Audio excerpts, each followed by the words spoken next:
Ang latest, ang hottest sa showbiz and entertainment. Heto na sa Ang Pilipinas Ngayon.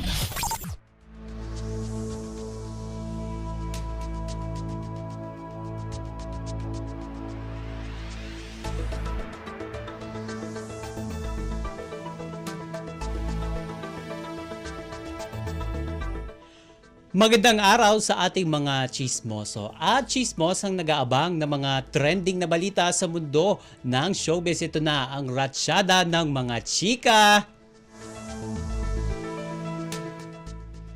Pinabulaanan ng celebrity chef at asawa ni Ann Curtis na si Erwan Heussaff ang tungkol sa kumakalat ng usapin tungkol sa kanilang paghihiwalay. Ipinunto kasi ni Erwan sa kanyang Instagram account na wala na silang kailangan pang ipaliwanag sa mga tao dahil hindi sila gaano naging kaaktibo sa social media nitong mga nakalipas na mga araw. Ipinunto ng Heussaff couple ang halaga ng pagsuri ng maigi sa mga online content. Sabi nga ni Erwan, quote and unquote, "Just because something has lots of views doesn't make it real." Sabi pa niya, take a Facebook detox. At karamihan naman sa ating mga netizens ay proud sa privacy na pinapahalagahan ng naturang celebrity couple. Ang latest, ang hottest sa showbiz and entertainment. Heto na sa Ang Pilipinas Ngayon.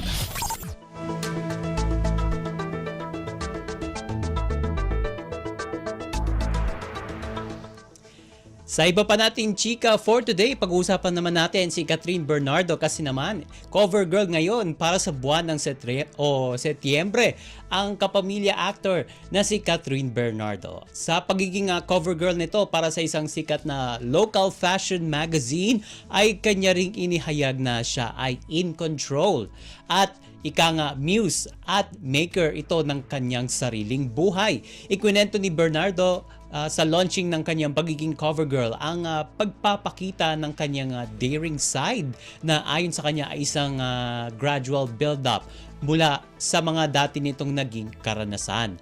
Sabi nga niya, late bloomer raw itong si Catherine pagdating sa pagla-level up ng kanyang image dahil as early as 20 daw nung naramdaman niya ang mga pagbabago. At ipinunto rin ng kapamilya actor na nasa transition stage pa lamang siya at binibigyan din niya na gusto niya pang ipakilala ang kanyang authenticity bilang isang individual at actress. Ito na ang ika-4 na pagkakataon na naging bahagi ng isang fashion magazine si Catherine Bernardo. Samantala, nakatakda na mga ipalabas ang upcoming reunion movie nila ni Alden Richards na Hello Love Again sa Nobyembre.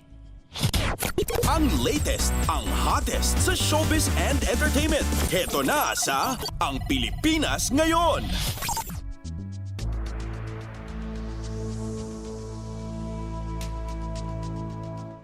Sa uli natin chika for today, syempre pag-uusapan naman natin si Epi Quezon dahil handa raw siya sa pagdidirect ng full-length film pero may dapat na isaalang-alang na mga kondisyon.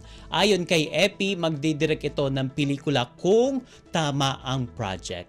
May mga scripts na raw itong si Epi pero kailangan daw ng tamang producer, tamang project at syempre tamang timing. Sinabi rin ng actor-comedian na iba ang komedya niya sa pelikula kumpara sa uri ng komedya ng kanyang tatay na si Dolphy na tinaguri ang King of Comedy. Ayon kay Epi, sabi niya, quote and quote, "My comedy is dark, very dark at hindi karaniwan na ginagawa ng isang film producer at film production house." Yan ang ating abangan, ang pelikulang yan ni Epi Quezon. Ang latest, ang hottest sa showbiz and entertainment. Heto na sa Ang Pilipinas Ngayon.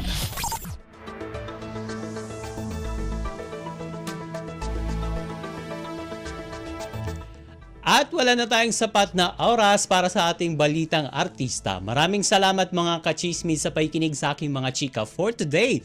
Ako po si Mama JT para sa Radyo Pilipinas World Service. Ang latest, ang hottest sa showbiz and entertainment. Heto na sa Ang Pilipinas Ngayon.